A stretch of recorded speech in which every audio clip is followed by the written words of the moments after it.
చూస్ country delight, live better. ఇప్పుడే country delight app ని download చేసుకోండి. ప్రస్తుతం నాతో పాటు ఉన్నారు women commission chairperson Nerella Sharada గారు. ये खराब हो गया देखो. మధ్యాహ్నం 2:30 అయినా కానీ ఇంకా క్లీనింగ్ 6th ఫ్లోర్ నుండి పొద్దున 5 గంటలకు లేసి చేయాలమ్మా. ఎవరి కోసం అసలు ఏంటమ్మా అది అలాగే ఉంటుందా washroom? Please don't give me the reason. అసలు మనుషులు అనుకుంటున్నారా వీళ్ళు పశువులు అనుకుంటున్నారా? మీరు అసలు జెడ్పీటీసీగా ఆ రోజుల్లో కంటెస్ట్ చేయకపోతే ఈ రోజు మాకు ఇలాంటి ఆనిముత్యం దొరికేది. ఉమెన్ కమిషన్ కింద ఆ పరిధిలోకి అసలు ఏమేమి వస్తాయండి అసలుకి? Safety, security, well being, development, everything related to women and a girl child. Sharada గారు, చాలా మంది నన్ను అడిగారు అసలుకి ఏంటి ఆమె కుటుంబ నేపథ్యం, రాజకీయ నేపథ్యం ఏమైనా ఉందా, ఏంటండి అసలు మీది? నేనే I'm the first person to enter in to politics. CA inter రాసిన తర్వాత పెద్ద పాప పుట్టడం జరిగింది. ఓకే. సో మళ్ళీ ప్రిపేర్ అవుతూ ఉంటే చిన్న పాప. పిల్లలు ఏం చేస్తున్నారండి ఇప్పుడు? పెద్దమ్మాయి తన ఓన్ స్టార్ట్అప్ ఉంది మహారాష్ట్రలో. ఓ. చిన్నమ్మాయి is a chef. She is working in a restaurant. So ఇంట్లో అన్ని వెరైటీస్ చేస్తుంది.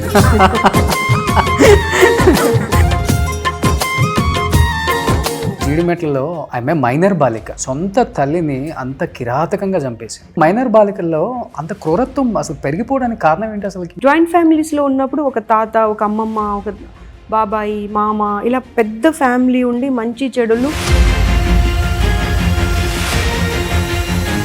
ఇప్పుడు ఏమైపోయింది, ఒక మొబైల్, ఒక టీవీ, ఒక ఫ్రెండ్, ఇంతవరకే పరిమితం అయిపోయారు. వాళ్ళు చెప్పేది మంచా చెడా కూడా అర్థం చేసుకునేటువంటి పరిస్థితిలో లేరు వాళ్ళు. సోషల్ మీడియాలో ఒక మొబైల్ తీసుకుంటే ఒక వ్యక్తి ఏం చూస్తున్నారో కూడా మనకు తెలియదు. చిన్న చిన్న టెంపరరీ అట్రాక్షన్స్కి వెళ్ళకండి. ఆ టెంపరరీ అట్రాక్షన్స్ అనేవి మీ లైఫ్ని మొత్తం చిదిమేస్తున్నాయి.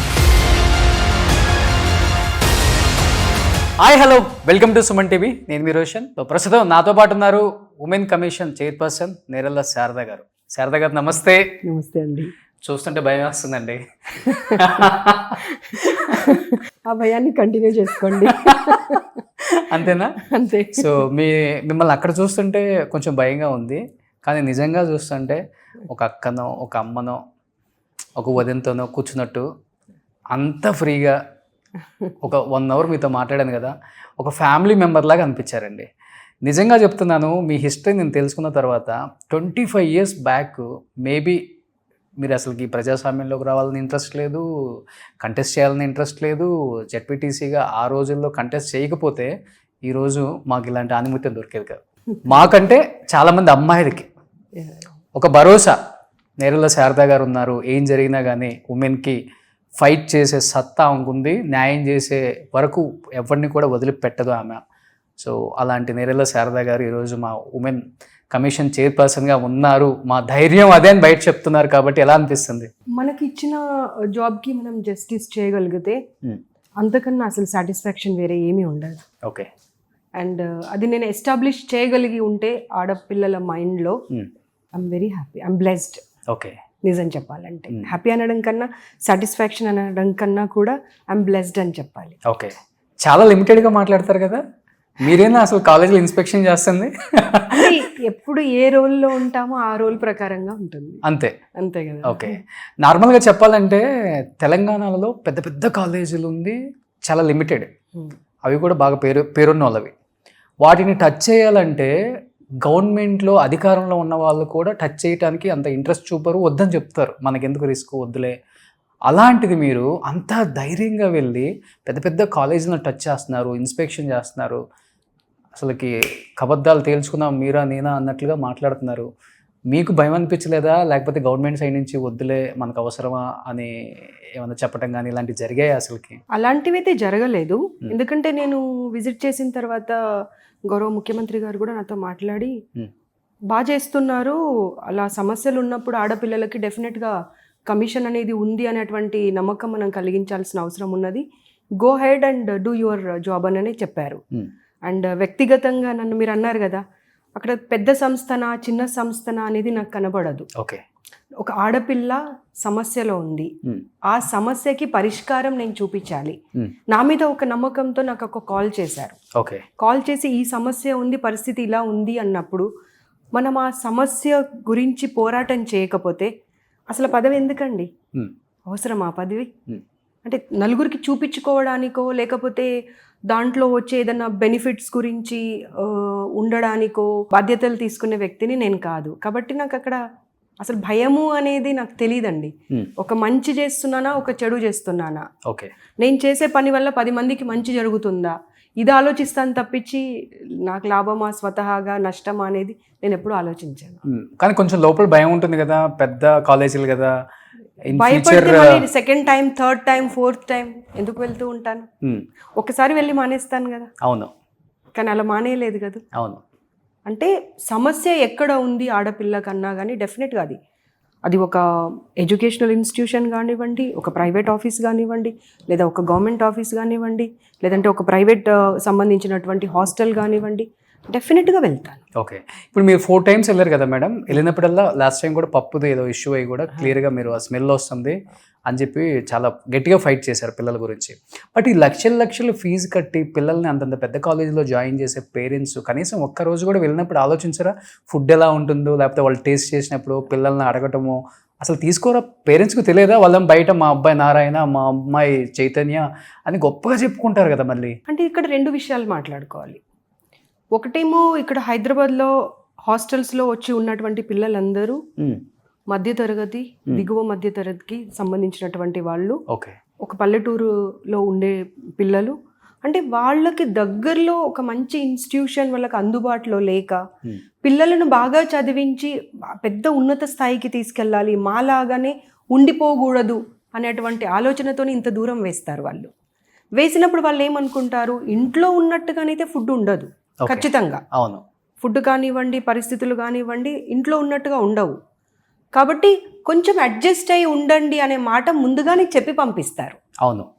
పిల్లలు కూడా దాని ఆలోచనతోనే వస్తారు. కానీ మరి ఇంకా అసలు బేర్ చేయలేనటువంటి పరిస్థితి ఉన్నప్పుడు మటుకు పిల్లలు చదువు మీద ఎలా కాన్సన్ట్రేట్ చేయగలుగుతారు? సో అక్కడ సమస్య వస్తుంది. పిల్లలు దగ్గరికి తల్లిదండ్రులు కలవడానికి వీకెండ్లో వచ్చినప్పుడు వీళ్ళు ఈ సమస్యలు చెప్తూ ఉంటారు. చెప్పిన తర్వాత వాళ్ళు వెళ్ళి ఇన్స్టిట్యూషన్ యాజమాన్యంలో ఉన్నటువంటి వాళ్ళు, అక్కడ డీన్ కానివ్వండి, ప్రిన్సిపల్ కానివ్వండి, వైస్ ప్రిన్సిపల్ ఎవరు అందుబాటులో ఉంటే వాళ్ళతో మాట్లాడతారు. వాళ్ళు ఏం చేస్తారు కదా అంటే పిల్లలు చదువుకోవడానికి తప్పించుకోవడానికి ఇవన్నీ ముందు పెడుతున్నారమ్మా అని వాళ్ళ మైండ్ డైవర్ట్ చేస్తారు. అయ్యో.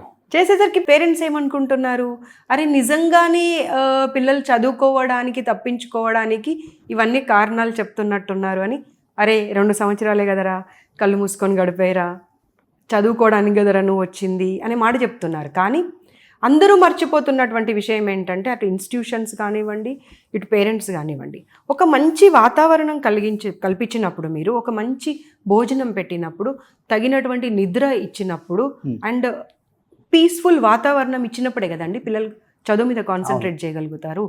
ఇవన్నింటినీ తీసేసి వాళ్ళ దగ్గర నుండి చదవమంటే ఎలా చదవగలుగుతారు? మార్నింగ్ 6 o'clock క్లాసెస్ స్టార్ట్ అవుతాయి. 6 to 10:30 క్లాస్ రూమ్లోనే ఉంటారు. ఆ తర్వాత మళ్ళీ వెళ్ళిన తర్వాత ఇంపోజిషన్స్ అని అవన్నీ రాసుకొని పడుకునేసరికి 11-11:30. సండే వచ్చింది అంటే 4 ఎగ్జామ్స్ ఉంటాయి. అసలు బ్రీత్ తీసుకోవడానికి కూడా వాళ్ళకి టైం ఎక్కడుంది చెప్పండి. సో డెఫినెట్గా మార్పు అనేది అందరిలో రావాలి, అటు పేరెంట్స్లో రావాలి, స్టూడెంట్స్లో కూడా రావాలి. నేను స్టూడెంట్స్ని కూడా నేనేమి కాదు అనట్లేదు. స్టూడెంట్స్లో కూడా వెళ్ళే అప్పుడే మనం ఎంచుకునే ఇన్స్టిట్యూషన్ ఎలాంటిది, అక్కడ క్లాస్ రూమ్స్ అంటే స్టడీస్ ఏ రకంగా ఉంటాయి, ఎన్ని అవర్స్ ఉంటాయి, ఫుడ్ ఎలా ఉంటుంది, ఎంక్వైరీ చేసుకొని మీకు నచ్చిందంటేనే వెళ్ళండి. Okay. And parent and student మీరు జాయిన్ అవుతున్నటువంటి ఇన్స్టిట్యూషన్లో వాళ్లకు ముందే కండిషన్ పెట్టాలి. మీరు ఇచ్చినటువంటి పేపర్ పైన మాకు ప్రామిస్ చేసినటువంటి అన్నీ మీరు ఫెసిలిటీస్ ప్రొవైడ్ చేస్తానని ఈరోజు చెప్పింది, నెల తర్వాత వచ్చినప్పుడు అవే ఉండాలి, 6 months తర్వాత కూడా అవే ఉండాలి, ఇయర్ ఎండ్ వరకు అలాగే ఉండాలి. అప్పుడైతేనే మా పిల్లల్ని మేము ఇక్కడ పెడతాము అనేటువంటి అండర్స్టాండింగ్ కానివ్వండి, కమాండ్ కానివ్వండి, డిమాండ్ కానివ్వండి ఉన్నప్పుడే ఇన్స్టిట్యూషన్కి భయం ఉంటుంది, తల్లిదండ్రులకి భయం ఉంటుంది, పిల్లలకి భయం ఉంటుంది. సో పేరెంట్స్లో స్టార్ట్ అవ్వాలి ఇది అందరిలో. అవును. అందరిలో. ఇన్స్టిట్యూషన్స్కి కూడా ఎలా అంటే కేవలం చదువు అని అంటే చదవరండి పిల్లలు. ఇప్పుడు మనము చిన్నతనం నుండి చారిత్రక బుక్స్ అవి ఇవి మనం చదువుకుంటూ వచ్చాము. దాంట్లో ఏం చెప్తారు వాళ్ళు, మనకు మెంటల్గా ఎంత శ్రమ ఉంటుందో, ఫిజికల్గా ఎంత శ్రమ ఉంటుందో దాంతో సమానంగా మనకు రెస్ట్ కూడా కావాలి కదా. అవును. అప్పుడే మన మైండ్ అండ్ బాడీ రెండు మళ్ళీ యాక్టివ్ అయిపోయి మీరు ఏం చెప్తున్నారో అది నేను రిసీవ్ చేసుకునేటువంటి పరిస్థితికి మళ్ళీ నన్ను నేను ప్రిపేర్ చేసుకోగలుగుతాను. కానీ మీరు ఫస్ట్ టైం వెళ్ళారు, second time, third time, fourth time కూడా వెళ్ళారు మేడం. ఎటువంటి యాక్షన్ తీసుకున్నారు మరి? రికమెండేషన్స్ గవర్నమెంట్కి నోటీస్ ఇష్యూ చేశాము, పిలిపించాము. 4 సార్లు వచ్చారు. వచ్చిన తర్వాత వాళ్ళకి చెప్పాము మేము, మళ్ళీ ఇంకొకసారి నా దగ్గరికి ఈ కంప్లైంట్ రాకూడదు. కంప్లైంట్ కనుక వస్తే డెఫినెట్గా నేను గవర్నమెంట్కి మీ ప్రాబ్లమ్స్ అన్నింటినీ వచ్చినటువంటి complaints with names, with institution name, with branch name, పిల్లల పేర్లతో సహా, పేరెంట్స్ పేర్లతో సహా ఆ సమస్యని గవర్నమెంట్కి మేము రికమెండేషన్స్ కొన్ని పెట్టి సబ్మిట్ చేయడం జరుగుతుంది. దాని తర్వాత తదుపరి చర్య కోసం మీరు ప్రిపేర్ అయ్యి ఉండేది ఉంటేనే మీరు మార్పులు చేర్పులు చేయకుండా ఉండండి. లేదు అలాంటి పరిస్థితి రాకూడదు అనుకుంటే ఇవాళ ఏ సమస్య లేవనెత్తారో మళ్ళీ అదే సమస్య రెండోసారి కూడా రాకుండా చూసుకోండి అని 4 సార్లు చెప్పాము. చెప్పినా మారకపోతే ఏం చేయాలి అనేది ఇంకా నెక్స్ట్ స్టెప్లో. ఓకే, మార్పు వచ్చిందా ఇప్పుడు? మళ్ళీ కొంతవరకు వచ్చింది. ఇప్పుడు నేను వెళ్ళిన కొన్ని ఇన్స్టిట్యూట్స్లో వాళ్ళు భయంతోనా, భక్తితోనా, ప్రేమతోనా నాకు తెలియదు కానీ వాష్రూమ్స్ క్లీన్ చేసి డోర్స్ అన్నింటికి ప్రాపర్గా పెట్టించి కాల్స్ చేసి, అమ్మ మళ్ళీ ఆ బ్రాంచ్ ఏదైతే మీరు విజిట్ చేశారో ఆ బ్రాంచ్ని ప్రాపర్గా మెయింటైన్ చేస్తున్నామా అని చెప్పి కాల్ చేసి చెప్పడం జరిగింది. Okay okay. సో పిల్లలు అంతా హ్యాపీగా ఫీల్ అవుతారండి అసలు వెళ్ళినప్పుడు. చాలా. బట్ ఏమవుతుందంటే మళ్ళీ అదే సేమ్ సమస్య, ప్రతి బ్రాంచ్కి వెళ్ళాలి, ప్రతి స్కూల్కి, ప్రతి కాలేజ్కి వెళ్ళాలి అంటే కష్టం. కాబట్టి నేను ఈ 3 అన్నాను, పేరెంట్స్, స్టూడెంట్స్, ఇన్స్టిట్యూషన్స్. వాళ్ళు బాధ్యత తీసుకుంటే అసలు మనం వెళ్ళి వాళ్ళని ప్రశ్నించేటువంటి అసలు ఆ ప్రశ్ననే రాదు. అవును. కానీ మీ మీద ఒక అపవాదం ఉంటుందండి బయట. సో నేరెళ్ళ శారదా గారు అంటే ఈ ప్రైవేట్ ఇన్స్టిట్యూషన్స్ టార్గెట్ చేసుకొని వాటిని ఇన్స్పెక్షన్ చేసి కావాలని ఏదో ఒక స్టంట్ ఉంటుంది కదా, ఇప్పుడు కనిపించాలి మనం అని కొంతమంది అనుకుంటుంటారు. ఇది రకరకాలుగా ఉంటుంది. అంటే నెగిటివ్ ఉంటుంది, పాజిటివ్ ఉంటుంది.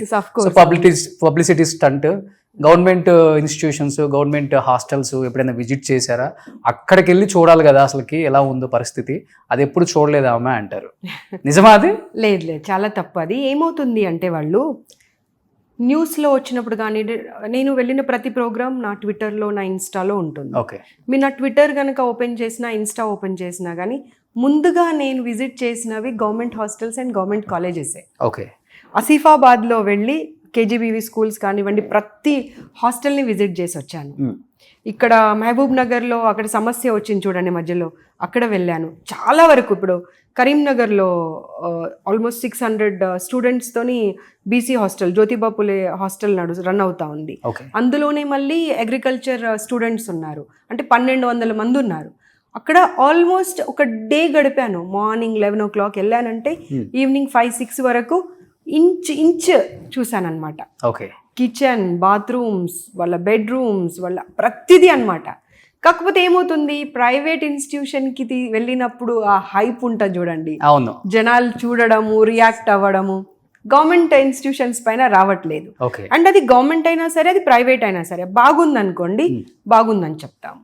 ఒకవేళ అది గవర్నమెంట్ ఇన్స్టిట్యూట్ అయినా సరే బాగాలేదనుకోండి, ఇది బాగాలేదని డెఫినెట్గా వేలెత్తి చూపిస్తాము. దానికి ఒక ఎగ్జాంపుల్, ఓకే, ఆసిఫాబాద్ వెళ్ళినప్పుడు అసలు ఆ రూమ్స్ కానివ్వండి, బాత్రూమ్స్ కానివ్వండి, కిచెన్ కానివ్వండి చాలా దారుణంగా ఉంది గవర్నమెంట్ది అది.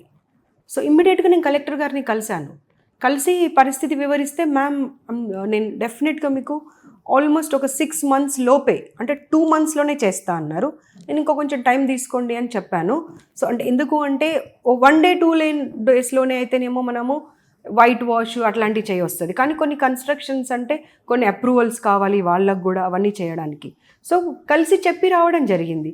సో అది మిస్ చేస్తున్నారు పబ్లిక్. ఓకే. సో ఇది చూసినప్పుడు అది కూడా చూడాలి. జ్యోతిబా పులే హాస్టల్ ఉంది, ఆ హాస్టల్లో కొన్ని ప్రాబ్లమ్స్ చూశాను నేను. ఎవరైతే మెయింటెనెన్స్ ఉన్నారో అక్కడికక్కడికే చెప్పాను, వీళ్ళని సస్పెండ్ చేసేసేయండి, వీళ్ళని కంటిన్యూ చేయకండి, వీళ్ళ ప్లేస్లో ఇంకొకరిని పెట్టుకోండి అని చెప్పి.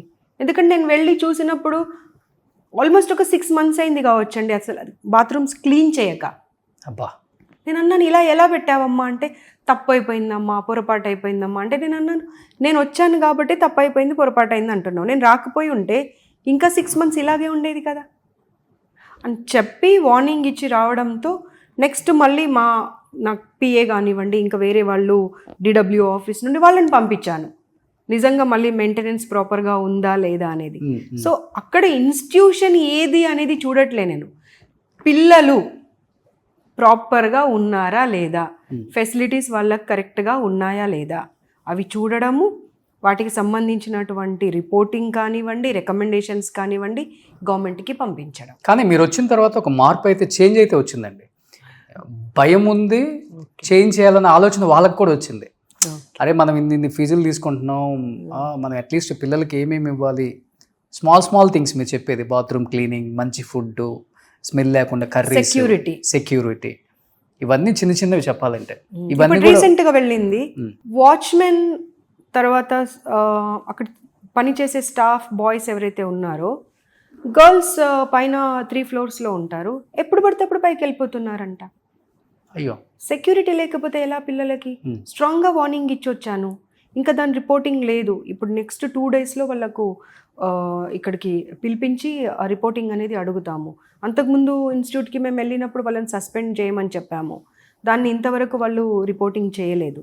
సో మేము ఎక్కడ కాంప్రమైజ్ అయ్యే పరిస్థితి లేదండి. ఓకే, కాదండి, ఈ ఉమెన్ కమిషన్ కింద ఆ పరిధిలోకి అసలు ఏమేమి వస్తాయండి? అసలుకి ఎవరికి తెలియదు, ఇది చాలా తక్కువ మంది తెలుసు. Security, well being, development, everything related to women and a girl child.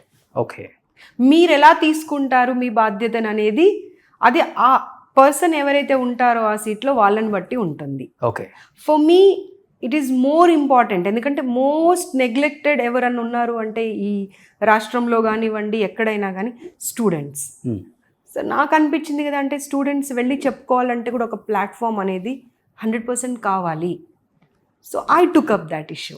Okay, అంటే మీకు అంటే మెయిల్స్ చేయటం కానీ, కాల్స్ చేయటం కానీ, లేకపోతే టోల్ ఫ్రీ నెంబర్కి, మీకున్న నెంబర్కి కాల్ చేస్తే వెంటనే మీరు స్పందించటం ఇమీడియట్గా. ఇంత ఫైల్స్ నిండిపోయాయి వాళ్ళ కాల్స్తో, వాళ్ళు పంపించే ప్రాబ్లమ్స్తో, వాటన్నింటితో. చాలా పెద్ద ఫైలే ఉంది. ఓకే, సీఎం గారికి తీసుకెళ్ళి పెడితే అంటారు కావచ్చు, అమ్మ ఇంత పెద్ద ఫైల్ అయిపోయిందా స్టూడెంట్స్ ఇష్యూ అని చెప్పి. ఓకే, కానీ శారద గారు, చాలామంది నన్ను అడిగారు అసలుకి ఏంటి ఆమె కుటుంబ నేపథ్యం, రాజకీయ నేపథ్యం ఏమైనా ఉందా, పెద్ద బ్యాక్గ్రౌండ్ ఆమెది, లేకపోతే అసలుకి ఎలా ఆమె ఇంత దూరం వచ్చారు అనేది బాగా సెర్చ్ చేస్తున్నారు గూగుల్లో కూడా. రాజశేఖర రెడ్డి గారికి దూరపు బంధువు అని కూడా అంటారు కొంతమంది. ఫస్ట్ టైం వింటున్నా నేను. ఏంటండి అసలు మీది? లేదు, నేనే I'm the first person to enter in to politics. మా ఫ్యామిలీలో ఇంతవరకు ఎవరు పాలిటిక్స్లో లేరండి. నేను కూడా పాలిటిక్స్ అనేది not my cup of tea. Okay, నేను సిఏ చేస్తూ ఉండేంటి, సూపర్విజ్ విజయవాడలో కోచింగ్ తీసుకున్నాను, సిఏ ఇంటర్ రాశాను. ఇంటర్ రాసిన తర్వాత అంటే నాకు డిగ్రీ ఫస్ట్ ఇయర్లోనే మ్యారేజ్ అయిపోయింది. సో మా హస్బెండ్ సపోర్ట్తోనే నా ఎడ్యుకేషన్ అంతా కొనసాగింది. అలా సిఏ ఇంటర్ రాసిన తర్వాత పెద్ద పాప పుట్టడం జరిగింది. ఓకే, అప్పుడే మళ్ళీ సిఏ కొంత పాప పెద్దగా అవ్వగానే వెళ్ళి మళ్ళీ సిఏ కంటిన్యూ చేద్దామని అనుకున్నాను. ఆ తర్వాత పిల్లలయ్యాక ఎలా ఉంటుంది మీకు తెలుసు కదా. సో మళ్ళీ ప్రిపేర్ అవుతూ ఉంటే చిన్న పాప, 2 అమ్మాయిలు నాకు. సో చిన్న పాప జస్ట్ 1 month. మా హస్బెండ్కి ముందు నుండి కూడా పాలిటిక్స్ అంటే చాలా ఇంట్రెస్ట్. ఎందుకంటే ఎంఎస్ఆర్ గారు మీకు గుర్తుండాలి పెద్దలు. సో వారి గ్రామము మా గ్రామం ఒకటే, అండ్ వారి ఇంటి పక్కనే మా ఇల్లు అనమాట. సో చిన్నతనం నుండి మా వారు వారిని చూసి పెరిగారు కాబట్టి చిన్న ఊహ తెలిసిన దగ్గర నుండే పాలిటిక్స్ అనేది కొంతవరకు అలవాటయ్యి ఎన్ఎస్యుఐ డేస్ నుండే ఎన్ఎస్యుఐలో ఎంఎస్ఆర్ గారితో పాటు ఉండేవారు. సో తను జెడ్పీటీసీ చేద్దాం అనుకున్నారు, బీసీ రిజర్వేషన్ అవుతుంది చేద్దాం అనుకుంటే బీసీ ఉమెన్ అయ్యింది. ఓకే, సో నన్ను పాలిటిక్స్లోకి రమ్మంటే నాకు అసలు పాలిటిక్స్ ఏబిసిడి తెలియదు, ఇప్పటికీ తెలియదు అనుకోండి. ఆఫ్టర్ 25 years ఆల్సో మీరు అడిగితే అసలు పాలిటిక్స్ ఏంటి అంటే నాకు ఇంతవరకు అర్థం కాలేదు. ఓకే, ఒక సోషల్ సర్వీస్ లాగా అనుకొని, అంటే చాలా కన్విన్స్ చేశారు. నాకు ఇష్టం లేకుండే, బట్ చాలా కన్విన్స్ చేస్తే, మా ఇంట్లో వాళ్ళు కన్విన్స్ చేస్తే ఒప్పుకోలేదు. కానీ మా ఊర్లో పెద్దలందరూ చదువుకున్న దానివి కదా తల్లి, నువ్వు వెళ్తే మనకు బాగుంటుంది, మన ఊరికైనా ఎవరికైనా కానీ నలుగురికి మంచి చేస్తావు అని అంటే, అప్పుడు అలా నా పొలిటికల్ ఎంట్రీ స్టార్ట్ అయింది, నా జర్నీ. మీ హస్బెండ్ సపోర్ట్తో? మా హస్బెండ్ సపోర్ట్. లవ్ మ్యారేజ్ అండి? లవ్ మ్యారేజ్ కాదు, మా మేనత్త కొడుకు. మేనబావ. ఓకే. సో అలా జడ్పీటీసీ 2001లో అయ్యాను. ఇంకా అలా నెమ్మదిగా అంచెలంచెలుగా. ఓకే. రాజకీయ గురువు ఎవరైనా ఉన్నారా తర్వాత ఎంఎస్ఆర్ వచ్చిన తర్వాత? ముందు నుండి ఎంఎస్ఆర్ గారే మాకు రాజకీయ గురువు. ఆ తర్వాత మీరు రాజశేఖర్ రెడ్డి గారు అన్నారు కదా, పెద్దలు రాజశేఖర్ రెడ్డి గారు అంటే అసలు ఈ రాష్ట్రంలో కానీ 2 రాష్ట్రాల్లో ఇష్టపడని వాళ్ళంటూ లేరు, అండ్ వారంటే అభిమానించని వారంటూ లేరు. కానీ నా అదృష్టం ఏంటంటే వారు నా పైన మంచి అభిప్రాయం ఉండేది. ఓకే. మేము ఇలాగే పాలిటిక్స్ అర్థం కాక ఉండాలా వద్దా అని నేను డైలమాలో ఉన్నప్పుడు 2004లో వారు సీఎం అయిన తర్వాత ఒకరోజు వెళ్ళి అడిగాను, నాకు అసలు ఏం అర్థం కావట్లేదు, జడ్పీటీసీ ఉన్నాను, డిస్ట్రిక్ట్ మహిళా కాంగ్రెస్ ప్రెసిడెంట్ ఉన్నాను, ఆ తర్వాత యూత్ కాంగ్రెస్లో ఉన్నాను, ఇన్ని ఉన్నాను, కానీ నాకు ఎలా ముందుకు వెళ్ళాలా, ఏం చేయాలా నాకు అర్థం కావట్లేదని ఒకరోజు బాధపడ్డాను. ఎందుకంటే వారు నేను ఎప్పుడు వెళ్ళినా ఏదో బయట 2 నిమిషాలు నిలబట్టి మాట్లాడకుండా రా తల్లి అని లోపల తీసుకెళ్ళి కూర్చోబెట్టుకొని మాట్లాడేవారు. ఆ తర్వాత అప్పుడు మా హస్బెండ్తో అన్నారు, నువ్వేం కంగారు పడొద్దు, ఈ రోజు నుండి నాకు షర్మిల ఎంతనో శారదమ్మ అంత. Okay. So you leave Sharada, political career అనేది మర్చిపో బాబు, నా కూతురుతో సమానంగా చూసుకుంటా అని ఆ రోజు ఆయన బ్లెస్ చేశారు. కానీ వెంటనే ఒక 2-3 నెలల్లోనే మళ్ళీ అంటే ఒక ఎదుగుదల అనేది ఇక మొదలవుతుంది అనగానే వారు ఎలా జరిగిందో మీకు తెలుసు. కాబట్టి రాజశేఖర్ రెడ్డి గారు ఆశీస్సులు అయితే డెఫినెట్గా ఉండింది. మేబీ ఆయన ఉంటే ఇప్పుడు స్టేట్లోనూ సెంట్రల్లోనూ శారదగానే వేరేలాగా చూసి ఉండేవాళ్ళం మేము, అంతే కదా? ఆ రకంగానే మళ్ళీ 2003లో ఒక మీటింగ్ జరిగింది. ఫస్ట్ టైం ఢిల్లీ వెళ్ళడం నేను, block Congress and district Congress presidents meeting. దాంట్లో నా పేరు ఎవరు ఇచ్చారో కూడా నాకు తెలియదు, మాట్లాడే అవకాశము. నేను జస్ట్ అప్పుడే వెళ్ళి కూర్చున్నాను మీటింగ్లో, నా పేరు అనౌన్స్ అయింది. ఓకే. సో వెళ్ళిపోయి మాట్లాడితే అందరికీ 1 minute 2 minutes ఇచ్చారు. కానీ నేను మాట్లాడుతుంటే మేడం సోనియా గాంధీ గారు నిలబడ్డ అతన్ని పక్కకు జరగమంటే ఆల్మోస్ట్ నేను ఎంతసేపు మాట్లాడానో నాకే తెలియదు. ఓకే. సో మాట్లాడడం అయిపోగానే పిలుచుకున్నారు, నన్ను పిలుచుకొని దాదాపుగా ఇట్లా ఒళ్ళో కూర్చోబెట్టుకున్నారు. అది ఆ రోజు ఇండియా టుడే పేపర్తో సహా ఆల్ న్యూస్ ఛానల్స్లలో ఒక 1 month వరకు ఆల్మోస్ట్ అదే న్యూస్ అన్నమాట. ఓకే. ఒక చిన్న అమ్మాయి, పొలిటికల్ అప్పుడే ఎదుగుతున్న అమ్మాయి, 2003లో ఇది. ఓకే. ఇట్లా మేడం పిలుచుకొని భుజం మీద చేసి ఇట్లా దగ్గర ఒళ్ళో కూర్చోబెట్టుకొని మాట్లాడడం అనేది అసలు చరిత్రలో జరగలేదు. ఓ, అక్కడ దిష్టి కొట్టేసి స్పీచ్ అంత బాగా ఇచ్చేసారు అనమాట. అయితే స్పీచ్ గ్రౌండ్ రియాలిటీ మాట్లాడాను. ఓకే. స్పీచ్ అంటే ground reality, because I was జిల్లా పరిషత్ మెంబర్, డిస్ట్రిక్ట్ మహిళా కాంగ్రెస్ ప్రెసిడెంట్. సో మనకు అక్కడ ప్రాబ్లమ్స్ ఏంటి, లోకల్లో ఎదుర్కొంటున్నటువంటివి సమస్యలు ఏంటి అనేది దానిపైన మాట్లాడడం జరిగింది. కానీ రాజశేఖర్ రెడ్డి గారు కాలం చెల్లిన తర్వాత రాజశేఖర్ రెడ్డి లాగా ఇంకా అనిపించిన నాయకులు ఎవరు అనిపించలేదా మీకు? ఒక అన్నగానో, ఒక తండ్రి సమానంగానో? అందరూ ఉన్నారు, లేరని కాదు, కానీ ఆ తర్వాత పరిస్థితులు ఎలా అయ్యాయో మీకు తెలుసు కదా. వారు గతించిపోయిన తర్వాత నుండి తెలంగాణ అజిటేషన్ విపరీతంగా జరగడము, ఆ తర్వాత ఎవరు కూడా స్టేబుల్గా ఉండకపోవడము, తర్వాత 14లో ఆపోజిషన్లోకి వెళ్ళిపోవడము, 2011 నుండి నేను ఆల్ ఇండియా మహిళా కాంగ్రెస్లో కూడా ఉన్నాను, 15లో స్టేట్ మహిళా కాంగ్రెస్ ప్రెసిడెంట్గా చేయడము, ఆ అజిటేషన్స్లోనే గడిచిపోయింది. ఓకే. తర్వాత ఇప్పుడు మళ్ళీ గవర్నమెంట్ వచ్చింది. ఓకే. అండ్ ఇవాళ రేవంత్ అన్న ఉన్నారు, బట్టి గారు ఉన్నారు, శ్రీధర్ బాబు గారు ఉన్నారు, ఉత్తమ్ అన్న ఉన్నారు. వాళ్ళందరూ బ్లెస్ చేయడం వల్లనే ఇక్కడ ఉన్నాను. సో అన్నానే అంటారా రేవంత్ గారిని? అవును, అన్నానే అంటాము, రాఖీ కడతాము, వదినమ్మ దగ్గరికి వెళ్తాము, అన్ని. ఓకే. సో ఇప్పుడు అన్న సపోర్ట్ డెఫినెట్గా, గో హెడ్, ఎస్, వెనక నేనున్నాను అని ఒక ధైర్యం అయితే ఇస్తారు. ధైర్యం ఇస్తారు వారు. రేవంత్ అన్నతో పాటుగా శ్రీధర్ బాబు గారు కూడా, శ్రీధర్ అన్న యాక్చువల్గా, బట్టి గారు, బట్టన్న, ఉత్తమ్ అన్న, అందరు సపోర్ట్ ఉంది, అందరికీ తెలుసు.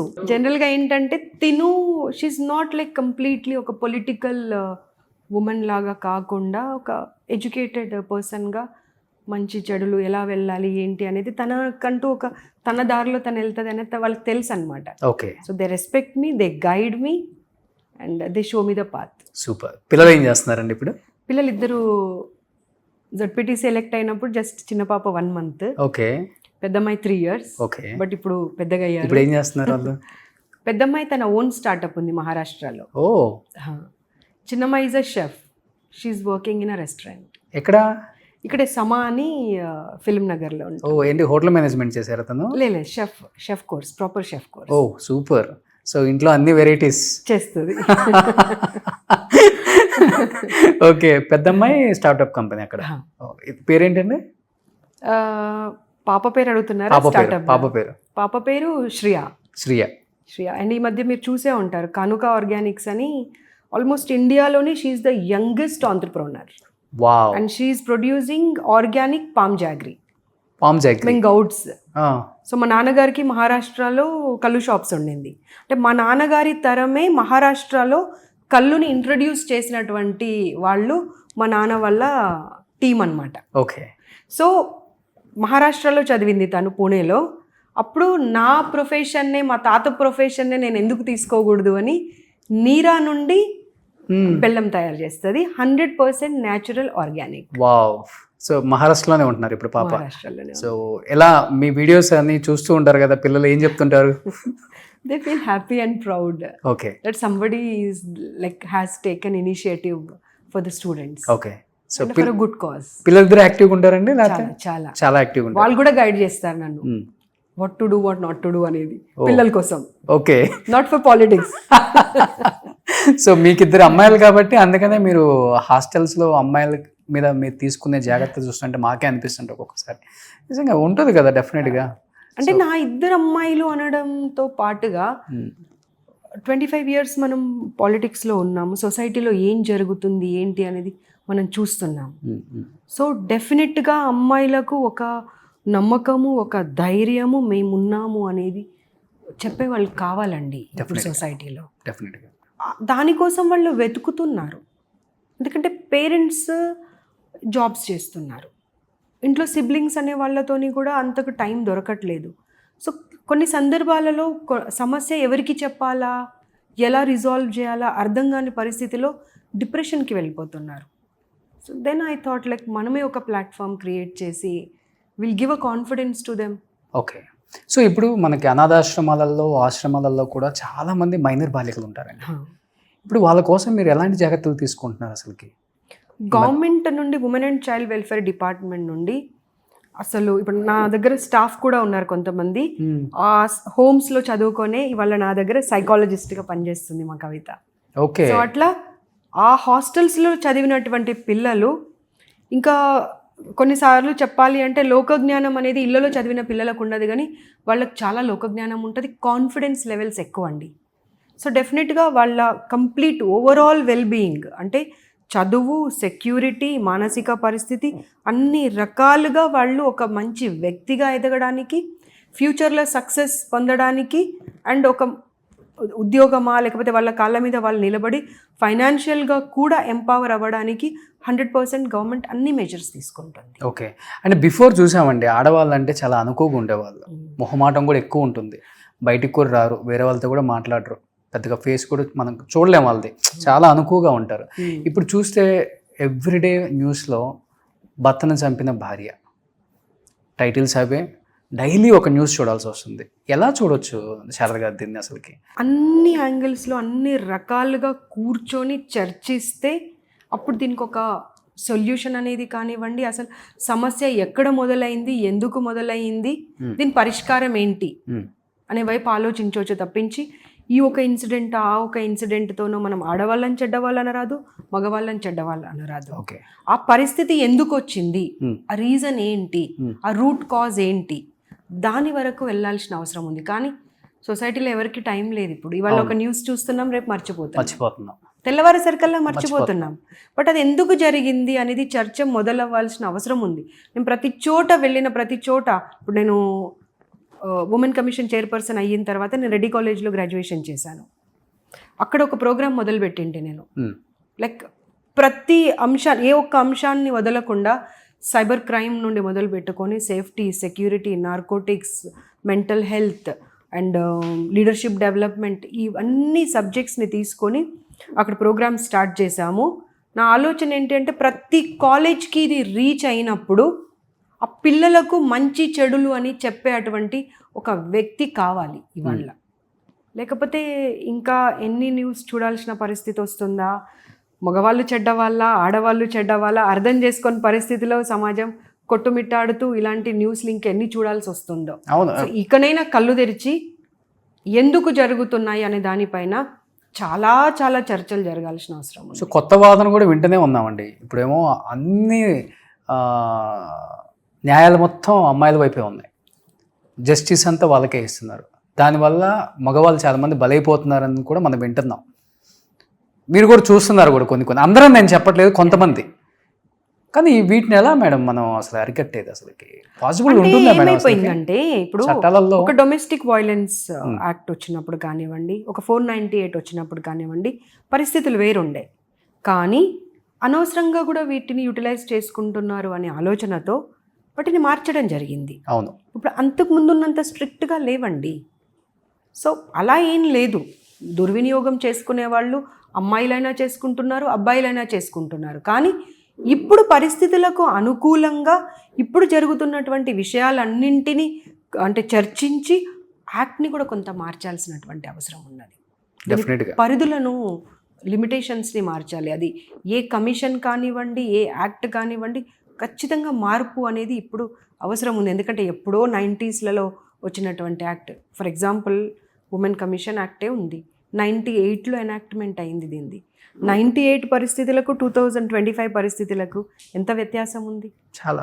చూడండి, నిన్న జీడిమెట్లలో ఆమె మైనర్ బాలిక సొంత తల్లిని అంత కిరాతకంగా చంపేసింది.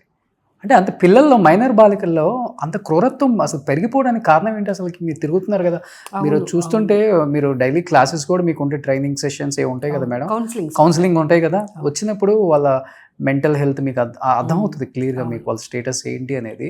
ఎక్కువ ఏం చెప్తున్నారు రీజన్స్ అసలుకి? అంటే ఏమైపోయిందంటే ఒకప్పుడు కుటుంబ వ్యవస్థ అనేది ఉండేది, అంటే ఒక జాయింట్ ఫ్యామిలీస్ ఉండేవి. ఇప్పుడు న్యూక్లియర్ ఫ్యామిలీస్ అయిపోయినాయి. జాయింట్ ఫ్యామిలీస్లో ఉన్నప్పుడు ఒక తాత, ఒక అమ్మమ్మ, ఒక బాబాయి, మామ, ఇలా పెద్ద ఫ్యామిలీ ఉండి మంచి చెడులు అంటే చెప్పాల్సిన అవసరం లేకుండానే అందరితో పెరగడంతో పాటుగా నేర్చుకునే అటువంటి అవకాశం ఉండేది. ఇప్పుడు ఏమైపోయింది, ఒక మొబైల్, ఒక టీవీ, ఒక ఫ్రెండ్, ఇంతవరకే పరిమితం అయిపోయారు. వాళ్ళు చెప్పేది మంచా చెడా కూడా అర్థం చేసుకునేటువంటి పరిస్థితిలో లేరు వాళ్ళు. ఓకే. సో వాళ్ళు నమ్మిందే ఇది మంచి అనుకుంటున్నారు, కానీ అది మంచా చెడా అనేటువంటి చెప్పే పరిస్థితులే లేవు. సోషల్ మీడియా చూస్తున్నారు మీరు. అవును. సోషల్ మీడియాలో ఒక మొబైల్ తీసుకుంటే ఒక వ్యక్తి ఏం చూస్తున్నారో కూడా మనకు తెలియదు. ప్రతి ఒక్కరి దగ్గర మొబైల్ ఉంది.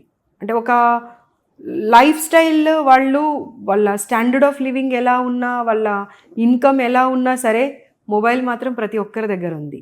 దీనిది కూడా ప్రభావం ఉంది అని నేను అనుకుంటున్నాను. Okay. For them it is right, for others it is wrong, but for them it is right.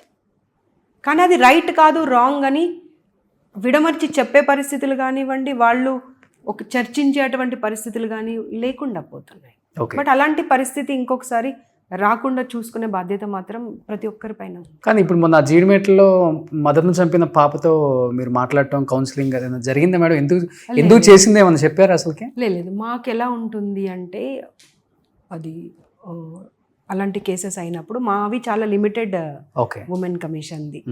So కోర్టులో ఎప్పుడైతే కేసు ఉంటుందో, పోలీస్ స్టేషన్లో ఒక కేసు ఉంటుందో, మళ్ళీ కమిషన్ కూడా ఒక ఇట్స్ అ కైండ్ ఆఫ్ కోర్టే. ఓకే. సో ఒకరి దాంట్లో ఒకరం ఇంటర్వ్యూన్ అవ్వము. కౌన్సిలింగ్ కూడా మీ దగ్గర పంపరు? మా దగ్గరికి మా దగ్గరికి పంపించినప్పుడే మేము మాట్లాడగలుగుతాం. ఓకే. ఇంటర్వ్యూన్ అయ్యి మేము వెళ్ళలేం. వెళ్ళి కలవడం వరకు ఓకే, బట్ ఆ ఇన్సిడెంట్లో మటుకు మళ్ళీ పర్మిషన్స్ తీసుకోవాలి, కలవాలంటే కూడా అవన్నీ జరగాలి. ఓకే. ఇప్పుడు బిఫోర్ రాజకీయాలు వేరు, ఇప్పుడు రాజకీయాలు వేరండి. ఇప్పుడు కంప్లీట్గా ఉమెన్ని సపోర్ట్ చేయండి అని అందరం చెప్తాం. సపోర్ట్ చేసిన తర్వాత ఉమెన్ని ఎలా అంటే అలా మాట్లాడుతున్నాం. ఎస్పెషల్లీ నేను మాట్లాడేది లేడీ పొలిటీషియన్స్ గురించి. వాళ్ళు ఇంట్లో భర్త, పిల్లలు ఇవన్నీ కూడా వదిలేసి పాపం రాజకీయాల్లోకి వచ్చి ప్రజల మధ్యలో నిలబడి తిని తినక నిజంగా మేడం చెప్పాలంటే లేడీ పొలిటీషియన్స్ అందరికీ పాపం హ్యాట్సప్ సెల్యూట్ మేడం. నేను చాలామంది ఇంటర్వ్యూలు చేశాను మేడం. జెంట్స్ అన్న పొలిటీషియన్స్ ఎక్కడన్నా వాష్రూమ్కి యూజ్ చేసుకోవాలంటే చాలా సిగ్గుగా ఫీల్ అవుతారు, ఎందుకులే మనం ఇక్కడ వెళ్దాం. అలాంటిది ఒక పాపం ఆమె ఆడది పొద్దునొచ్చి సాయంత్రం వరకు ప్రజల్లో ఉండి చెమటలు చెప్పాలంటే ఎన్ని రకాల సమస్యలు ఉంటాయి. అలాంటి వ్యక్తి బయటకు వచ్చి పోరాడుతుంటే ఒక ఎమ్మెల్యే అయినా ఒక మినిస్టర్ అయినా అలాంటి వ్యక్తులను కూడా ఏకవచనంతో అది ఇది అంటాము. అంటే వాళ్ళ ఫ్యామిలీని మనం తప్పుగా మాట్లాడతాము, తన గురించి మనం తప్పుగా మాట్లాడతాము. అసలుకి వీళ్ళ మీద చర్యలు తీసుకోవచ్చా మేడం? అసలుకి తీసుకునే మాట అయితే ఏదైనా గట్టిగా తీసుకోవాలండి, డెఫినెట్గా తీసుకోవాలి. ఎందుకంటే ఒక కుటుంబ బాధ్యతలు నిర్వహించుకుంటూ సొసైటీకి నా వంతు నేనేమన్నా చేయాలి అని చెప్పి బయటకు వచ్చినప్పుడు వాళ్ళకి ఇంకా ఎక్కువ గౌరవం దక్కాలండి. కానీ గడప దాటి వచ్చింది కదా అని చెప్పి మీరు మీ నోటికొచ్చినట్టుగా మాట్లాడతాను అంటే తను ఎన్ని సాక్రిఫైసెస్ చేస్తే, అవును, ఎంత బాధ్యతలు ఇంకా ఎక్కువ నిర్వహిస్తే బయటకు వచ్చి మీతో సమానంగా చేయగలుగుతూ ఉంది. మీరు మాట అన్నారు, చాలామంది ఆ మాట అన్నారు, బట్ ఐ అప్రిషియేట్ యూ. మీరు ఒక మాట అన్నారు చూడండి, వాష్రూమ్స్ అని. అవునండి, ప్రాక్టికల్గా నేను ఒక మహిళా కాంగ్రెస్ ప్రెసిడెంట్ 6.5 years ఉన్నాను, చూశాను. నేను మార్నింగ్ 8 o'clock 9 o'clock ఒక్కొక్కసారి ధర్నా స్టార్ట్ అవుతే ఈవినింగ్ వరకు ధర్నా ఉంటుంది, ఎక్కడో ఉంటుంది. అసలు ఎక్కడ వెళ్ళాలన్నా వెళ్ళలేము. ఒకసారి ఆలోచించండి వాళ్ళ పరిస్థితి ఏంటో. సో డెఫినెట్గా సొసైటీలో ఉన్న ప్రతి మగవాళ్ళకి మేము ఒక సూచన చేస్తున్నాము, రిక్వెస్ట్ చేస్తున్నాము, అండ్ అర్థం చేయించే పరిస్థితి చేస్తున్నాము. అది వర్కింగ్ ఉమెన్ ఏ ఫీల్డ్ అన్నా కానివ్వండి, ఒక వర్కింగ్ ఉమెన్ ఉంది అంటే మీకు చేతనైతే సహాయం చేయండి, కానీ అగౌరవపరచకండి. ఎందుకంటే చాలా సాక్రిఫైసెస్ చేస్తే ఆ మహిళ అక్కడ వరకు రాగలుగుతుంది. అవును, చూస్తున్నాం పెద్ద పెద్ద ఇళ్లలో. ఇప్పుడు షర్మిల గారు వచ్చారు, కవిత గారు వచ్చారు బయటికి. ఇలాంటి పెద్ద పెద్ద ఇళ్లలో నుంచి వచ్చిన ఆడవాళ్ళకు కూడా పాపం తప్పట్లేదు మాటలు. ఎవరో ఒకళ్ళు అపోజిషన్ లీడర్స్ ఏదో ఒకటి. ఒకప్పుడు కొంత భయం అనేది ఉండేదండి, ఒకరిని సంబోధించే అప్పుడు కొన్ని జాగ్రత్తలు తీసుకోవాలని. ఇప్పుడు ఆ భయము, సంకోచము అసలు ఏమీ లేవు. ఎవరు ఏది పడితే అది మాట్లాడేస్తున్నారు. సోషల్ మీడియాలో కూడా మీరు చూస్తున్నారు, ఎక్కడో కూర్చుంటాడు, మీ కెమెరా ఓపెన్ చేస్తాడు, ఎవరిని తిట్టాలనుకుంటే వాళ్ళని తిట్టేసి పోస్ట్ చేసేస్తాడు. అంతే. వాళ్ళపైన చర్య తీసుకోవాలి. మెయిన్గా నోటీస్ పంపుతున్నారా? ఇప్పుడున్న కాంగ్రెస్ వాళ్ళకు కూడా పంపుతున్నారా? మీరు డెఫినెట్గా షాక్ అవుతున్నారా? డెఫినెట్గా. అక్కడ కాంగ్రెస్, బీజేపీ, బీఆర్ఎస్ లేదా ఇంకో వేరే పార్టీ అనేది లేదు. మహిళను ఎక్కడ అగౌరవపరుచుతారో అక్కడ డెఫినెట్గా నోటీస్ తీసుకోవాలి. ఓకే, ఫుల్ రైట్స్ గవర్నమెంట్ అంతా కూడా ఫుల్ సపోర్ట్. గవర్నమెంట్ కన్నా కూడా ఉమెన్ కమిషన్ యాక్ట్ అలాంటిది. అవును, మీరు ఏదైనా ఆదేశాలు జారీ చేయాలన్నా, ఏదన్నా కొత్తగా తీసుకోవాలన్నా కానీ కొన్ని డిసిషన్స్ రేవంత్ రెడ్డి గారికి చెప్పటం, డిస్కస్ చేయటం, ఆయన సపోర్ట్ ఎలా ఉంటుంది అసలుకి, ఎస్పెషల్లీ ఉమెన్ యాక్ట్లో?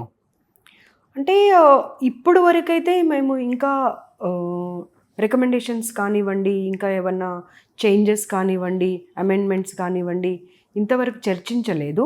ఎందుకంటే ఇప్పుడు తీసుకొని జస్ట్ 11 months అయ్యింది. ఓకే, ఇప్పుడు కూర్చొని కొన్ని సివిల్ సొసైటీ వాళ్ళని ఇన్వైట్ చేశాను. ఒక 2-3 months నుండి వాళ్ళని పిలుస్తున్నాను. కొంతమంది జడ్జెస్ని, వీళ్ళని కూర్చోబెట్టి అసలు యాక్ట్లో ఇంకా ఏం పొందుపరిస్తే బాగుంటుంది, ఇంకా చేంజెస్ ఏం చేస్తే బాగుంటుంది, ఇంకా ఎక్కువ సపోర్టివ్గా మనం సొసైటీకి ఎలా ఉండగలుగుతాం అనే దానిపైన డెఫినెట్గా ఒక మీటింగ్ ఉంటుంది. ఆ మీటింగ్ తర్వాత అప్పుడు గవర్నమెంట్లో ఉన్నటువంటి మా women and child welfare minister గారు సీతక్క గారికి కానివ్వండి, తర్వాత సీఎం గారికి కానివ్వండి, డిప్యూటీ సీఎం గారికి కానివ్వండి, వాళ్ళందరికీ ప్రజెంట్ చేసి, ఎందుకంటే వాళ్ళ సపోర్ట్ లేకుండా చేంజెస్ అనేది జరగదు కాబట్టి ఒక 1.5-2 yearsలో మార్పు అనేది తప్పకుండా చేంజెస్, అమెండ్మెంట్స్ అనేవి తీసుకొస్తాం. ఎలా ఉంటుందండి రొటీన్ లైఫ్ స్టైల్? ఎలా ఉంటుంది మీది? మార్నింగ్ స్టార్ట్ అవటం, అసలుకి ఇంట్లో అన్ని బాధ్యతలు చేసుకొని, అది కూడా okay successful wife, successful mother, no doubt. దాంట్లో సక్సెస్ఫుల్ డాటర్ ఇన్ లా అయి ఉంటారు డెఫినెట్గా మీ మామగారికి, అత్తగారికి, అండ్ సక్సెస్ఫుల్ డాటర్ అయి ఉంటారు మీ నాన్నగారికి, మీ అమ్మగారికి కూడా. అండ్ ఇప్పుడు చాలా బిజీ, పొలిటికల్ లైఫ్ అంటేనే చాలా బిజీ. అందులో చాలా లిమిటెడ్గా ఉంటారు ఆడవాళ్ళు పొలిటికల్ లైఫ్లో.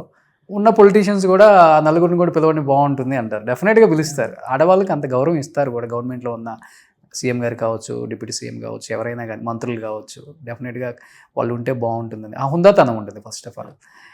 మీరు మార్నింగ్ ఏంటి మీ యాక్టివిటీస్ ఎలా ఉంటాయి అసలుకి? ఛార్జ్ తీసుకున్న తర్వాత అసలు మార్నింగ్ ఈవినింగ్ అనేది తెలియడం లేదండి. అయ్యో ఏమైపోయింది, నా నెంబర్ ఇన్స్టాగ్రామ్లో పెట్టేశారు. నేను పిల్లలకి ఇచ్చాను, నా అంత నేనే ఇచ్చాను హాస్టల్లో పిల్లలకు, కానీ అది అన్ని చోట్ల బహిర్గతం చేసేసారు. సో కొంతమంది they don't hesitate to call me even at 12 o'clock in mid night కూడా కాల్ చేస్తారు. మాకు ఈ సమస్య ఉంది చెప్పాల్సి వస్తుంది. కొన్నిసార్లు ఏమో అరే ఎందుకు ఇచ్చానా అనే పరిస్థితి వస్తుంది. ఎందుకంటే ఒక సిస్టమ్ ఉంటుంది, ఆఫీస్కి రావాలి, కేసు రిజిస్టర్ చేసుకోవాలి, కేసు రిజిస్టర్ చేసుకున్న తర్వాత ఫర్దర్ మేము ఏం చేయాలి అనేది ఆలోచించాలి. పాపం వాళ్ళు ఏమనుకుంటున్నారు, మేడంకి చెప్పేస్తే చాలు ఫోన్లో మనకు పని అయిపోతుంది. సో వాళ్ళకి అందరికీ చెప్పాల్సి వస్తుంది. మీ ద్వారా చెప్తున్నాను ఇప్పుడు. ఓకే, ఏ కేసు అయినా సరే, ఏ సమస్య అయినా సరే డెఫినెట్గా ఆఫీస్కి రావాలి, అక్కడ కేసు రిజిస్టర్ అవ్వాలి. అప్పుడు ఆ లీగల్ అడ్వైస్ తీసుకొని ఆ కేసు గురించి ఆలోచించి ఏం చేయాలని ఆలోచిస్తాం. కాబట్టి మీరు నాకు కాల్ చేస్తే సమస్య తీరదు, ఆఫీస్లో రిజిస్టర్ అవ్వాల్సిందే కేసు, అంతే. ఓకే, రీసెంట్గా మన సింగర్ ఆమె కూడా వచ్చి పాపం కల్పన గారు ఏంటండి ఇప్పుడు హ్యాపీ అమ్మా? లేదు, ఆవిడ వచ్చినప్పుడు కేసు మేము మళ్ళీ రమ్మని చెప్పాను. మళ్ళీ వాళ్ళ కమిటీలో మరి ఏం మాట్లాడుకున్నారో తెలియదు నాకు. They didn't come back again. Okay, మేమైతే చెప్పాము మీ ఫ్రెటర్నిటీలో ఎవరికి ప్రాబ్లం ఉన్నా సరే. ఝాన్సీ గారు కూడా కాల్ చేశారు, చేస్తే చెప్పాను హేమా కమిటీ యాక్చువల్గా ఎలా అక్కడ చేశారో అలా మనకు ఒక కమిటీ కావాలి ఇక్కడ. ఓకే, దాని గురించి చర్చించడమే తప్పించి ముందుకు వెళ్ళట్లేదు. I said you people need to take the initiative. మీరు ఇనిషియేటివ్ తీసుకొని కమిషన్ని women and child welfare minister గారికి వెళ్ళి కూర్చొని మాకు కమిటీ కావాలి అన్నప్పుడు మీకు సమస్యలకు పరిష్కారం వస్తుంది. So we are always there here. Okay, how they will like utilize our services it's up to them. తను ఏంటంటే అంటే నేను సూసైడ్ చేసుకున్నానని తప్పుగా ప్రచారం చేశారు. నేను స్లీపింగ్ పిల్స్ వేసుకొని పడుకునేంటి ఆ రోజు కొంత నాకు ఇబ్బందిగా ఉంటే. సో దీన్ని అనవసరంగా మీడియా ఇష్టం వచ్చిన థంబ్నెయిల్స్ పెట్టేసి నా హస్బెండ్ పైన, నా ఫ్యామిలీ పైన అన్ని రకాలుగా నన్ను డీఫేమ్ చేస్తున్నారని రావడం జరిగింది. ఓకే, ఇప్పుడు మీ వారు ఫుల్ సపోర్ట్ అండి? ఆయన కూడా బిజీగా ఉన్నారా? లేదు, తను ఎప్పుడు కూడా అంటే పొలిటికల్గా నాకు ఒక పదవి రావాలి, నేను కూడా వెళ్ళాలి అని ఎప్పుడు ఆలోచించారు. మా ఫ్యామిలీలో ఒకరు ఉన్నారు కదా చాలు అని అనుకుంటారు. సో పక్కా కరీంనగర్ వాళ్ళు మీరు? పక్కా కరీంనగర్. ఓకే, సో కరీంనగర్ బిడ్డ, హైదరాబాద్ అడ్డా ఇప్పుడు. కానీ చాలా చూస్తుంటే లైఫ్ అంటే జీవితంలో చాలామంది చాలా అచీవ్మెంట్స్ చేయాలని అనుకుంటారు, కానీ కొన్ని చాలా చిన్నవి చాలా హ్యాపీనెస్ ఇస్తాయి మనకి. ఈరోజు మీరున్న ఈ ఉమెన్ కమిషన్లో ఎంతమంది అమ్మాయిలు లేకపోతే ఆడవాళ్ళు మిమ్మల్ని ఇన్స్పిరేషన్గా తీసుకునే వాళ్ళు ఉన్నారు? అరే మేడంకి చెప్తే మన పని అయిపోతుంది అనుకొని చాలామంది ఫోన్లు చేస్తున్నారు కదా. అయ్యేది అవన్నీ పక్కన పెట్టండి, ముందు ఫోన్ చేసాం మేడంకి, వాళ్ళు ఎక్కడ ముందు చెప్పేస్తారు మేము శారదా మేడంకి చెప్పేసాం, మేడం వస్తుందంటే భయపడతారేమోని. వాస్తవం. ఇప్పుడు నిన్న మధ్యాహ్నం ఎక్కడో మీటింగ్లో ఉన్నాను, పిల్లలు కాల్ చేశారు, మ్యామ్ ఎప్పుడు వస్తున్నారు మా బ్రాంచ్కి అని. ఎందుకు ప్రాబ్లం ఏంటి అంటే, మ్యామ్ మెయిల్ చేసాము, మీకు మెసేజ్ చేసాము, మ్యామ్ రండి మ్యామ్, మీరు తప్పకుండా రావాలి మ్యామ్, ఇక్కడ ఇన్ని సమస్యలు ఉన్నాయి అంటే. పిల్లలు ఎలా ఎక్సైట్మెంట్ అంటే, మేము ఒక కాల్ చేసామంటే మ్యామ్ మా ఇన్స్టిట్యూట్కి వచ్చేస్తారు, ఇంక అన్నీ చక్కదిద్దుకుంటాయి అనే ఒక నమ్మకం అయితే వచ్చింది వాళ్ళని. అవును, బట్ ఇంకా చాలా చేయాల్సింది ఉంది. ఓకే, అది వితౌట్ ద గవర్నమెంట్ సపోర్ట్ కష్టం, చేయలేము. ఆ లిమిట్స్ దాటి కూడా వెళ్తే కష్టంగా ఉంటుంది ఎవరికైనా. మీ హాబీస్ ఏంటి శారద గారు అసలుకి? ఇప్పుడైతే అసలు హాబీ అనేది లేకుండా పోయిందండి. పొద్దున్న నుండి రాత్రి వరకు కౌన్సిలింగ్. ఇష్యూస్.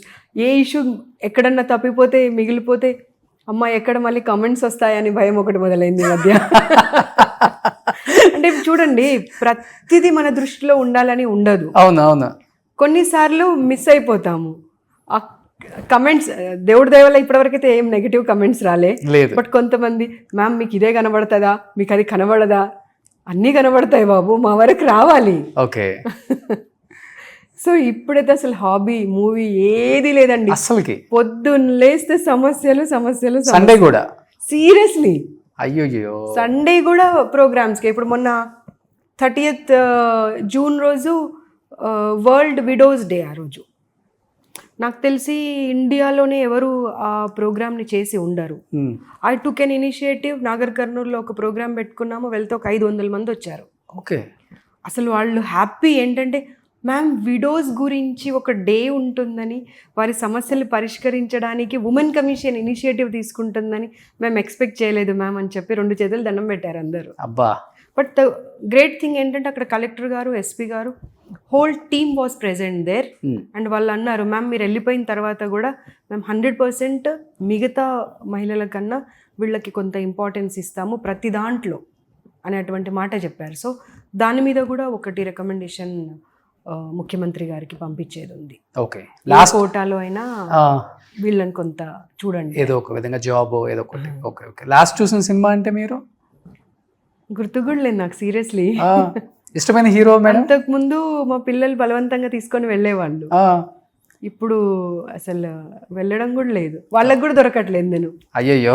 వాళ్ళు అదే అంటున్నారు, మిగతా పిల్లలందరికీ అందుబాటులో ఉంటున్నాం, మాకే అందుబాటులో ఉండట్లేదని.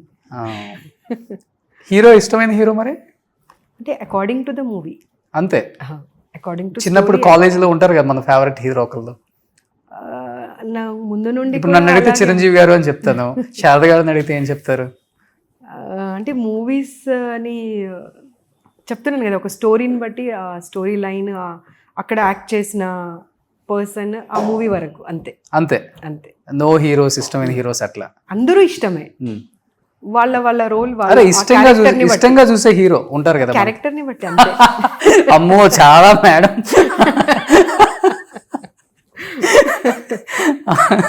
ఉండాల్సిన వాళ్ళేనండి మీరు? లేదు అలా ఏం లేదు. ఓకే. ఇప్పుడు సీఎంగా రేవంత్ రెడ్డి గారిని చూశారు, సీఎం అవ్వకముందు రేవంత్ అన్నగా కూడా చూశారు కాబట్టి ఎన్నో సంవత్సరాల పరిచయం కాబట్టి, రేవంత్ గారిలో మీకు బాగా నచ్చిన అంశం, నచ్చిన పాయింట్, ఒక పర్సన్గా, ఒక హ్యుమానిటీ గ్రౌండ్స్లో అంటే ఆయన చూసింది మీరు ఏమని చెప్తారు? ఆయన గొప్పతనం లేకపోతే ఆయన వ్యక్తిత్వం బాగా నచ్చింది అంటే, ఎడ్యుకేషన్ అవన్నీ పక్కన పెడదామండి. ఒక విషయం గురించి తెలుసుకోవాలి అంటే చాలా కూలంకుషంగా తెలుసుకుంటారు. తెలుసుకొని చర్చించినప్పుడు కానివ్వండి, దాన్ని డిస్క్రైబ్ చేసినప్పుడు కానివ్వండి, అంటే ఏమి ఏబిసిడి తెలియని వాడికి కూడా ఆ సబ్జెక్ట్ కంప్లీట్గా అర్థమయ్యే విధంగా తను డిస్క్రైబ్ చేస్తారు. అది చాలా గొప్ప క్వాలిటీ, అది అందరికీ రాదు. అవును, ఈవెన్ అసెంబ్లీలో కూడా అంతే. ఒక సబ్జెక్ట్ మాట్లాడితే పెన్ను ఉండదు, పేపర్ ఉండదు ఆయన దగ్గర. సో ఆయన నోరే పెన్ను, పేపర్. కరెక్ట్. అవును. సో 1 hour అయినా మాట్లాడతారు. అండ్ చెప్పాను కదా, దాని గురించి ఏమీ తెలియని వాళ్ళకి కూడా కంప్లీట్ సబ్జెక్ట్ అర్థమైపోతుంది. అవును, సింపుల్ వర్డ్స్లలో సింపుల్గా చెప్పేస్తారు. ఓకే. ఇంకేంటండి మీ ఎజెండా ఏంటి? ఉమెన్ కమిషనర్గా యాక్ట్ చేంజ్ అయ్యి డెఫినెట్గా ఇంకా యాక్ట్లో కొత్తవి వస్తాయి, ఇంకా ది బెస్ట్ చేయొచ్చు. అండ్ దానికి తెలంగాణలో ఏ గవర్నమెంట్ ఉన్నా కానీ మంచి పేరు వస్తుంది, ఆ సీఎంకి మంచి పేరు వస్తుంది, నాయకులకు కూడా మంచి పేరు వస్తుంది. సో అలాంటి యాక్ట్ రావాలని మీరు కోరుకుంటున్నారా? తప్పకుండా. కొన్ని అమెండ్మెంట్స్ అనేది అవసరం ఉంది. అది మేము చర్చించి సీఎం గారితో టైం తీసుకొని, ముందుగా సీఎం గారి దగ్గరికి వెళ్ళక ముందు ఇక్కడ కొన్ని చర్చలు జరగాల్సిన అవసరం ఉంటుందన్నమాట. ఓకే. సో అవన్నీ చర్చలు జరిగిన తర్వాత అప్పుడు చేంజెస్ని వాళ్ళకి రికమెండ్ చేస్తే వాళ్ళు ఏం యాక్సెప్ట్ చేస్తారు అనే దాన్ని బట్టి ఒక కొత్తదనం అయితే రావాల్సినటువంటి అవసరం ఉన్నది. ఎందుకంటే 98కి 2025కి చాలా చేంజెస్ వచ్చాయి. ఓకే. సో ఏం చెప్పాలనుకుంటున్నారు? ఎంతోమంది ఎన్నో కాలేజెస్లో, ఎన్నో హాస్టల్స్లో ఉన్న మీ అమ్మాయిల ఫ్యాన్స్, సో ఏం చెప్పాలనుకుంటున్నారు అందరికీ, ఉమెన్స్ అందరికి కూడా? మహిళలు, మనము అవతల వాళ్ళని బ్లేమ్ చేయడం కన్నా, ప్రతిదానికి వాళ్ళ వల్ల ఇలా జరిగింది, వీళ్ళ వల్ల ఇలా జరిగింది అనడం కన్నా, ముందు మీకు ఒక క్లారిటీ ఉండాలి.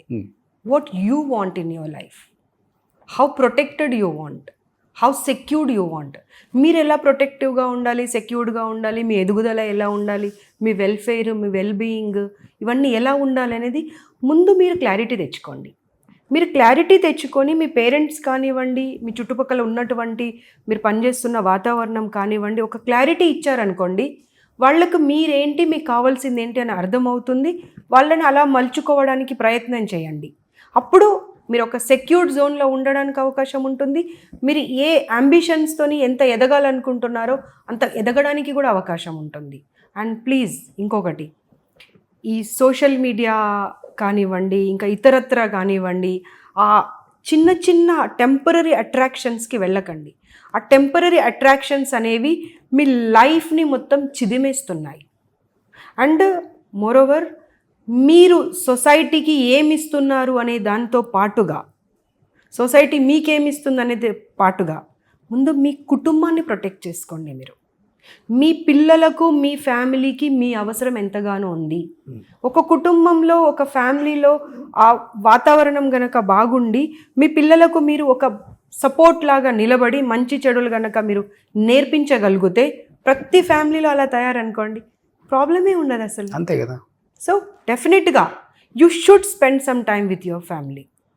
ఎవ్రీ వీక్ ఒక డేనా, ఒక ఆరా, ఒక టైమా పెట్టుకోండి. All of you SIT together. పిల్లలు కూడా బయట అట్రాక్షన్స్కి వెళ్ళి పేరెంట్స్ అంటేనే బోర్ లాగానో, లేకపోతే వెళ్ళి ఒక లెక్చర్ ఇస్తారు అనే ఆలోచనతో కాకుండా, నా ఫస్ట్ గైడ్ నా పేరెంట్స్ తప్పించి భగవంతుడి తర్వాత నా గురించి మంచి ఆలోచించే వాళ్ళు ఈ ప్రపంచంలో ఎవరు ఉండరు అని గనక మీరు మీ పేరెంట్స్ చెప్పినట్టుగా, మీ తల్లిదండ్రులు చెప్పినట్టుగా గనక మీరు వింటే డెఫినెట్గా అందరి లైఫ్ బాగుంటుంది. సూపర్ మేడం, నిజంగా థ్యాంక్ యూ సో మచ్.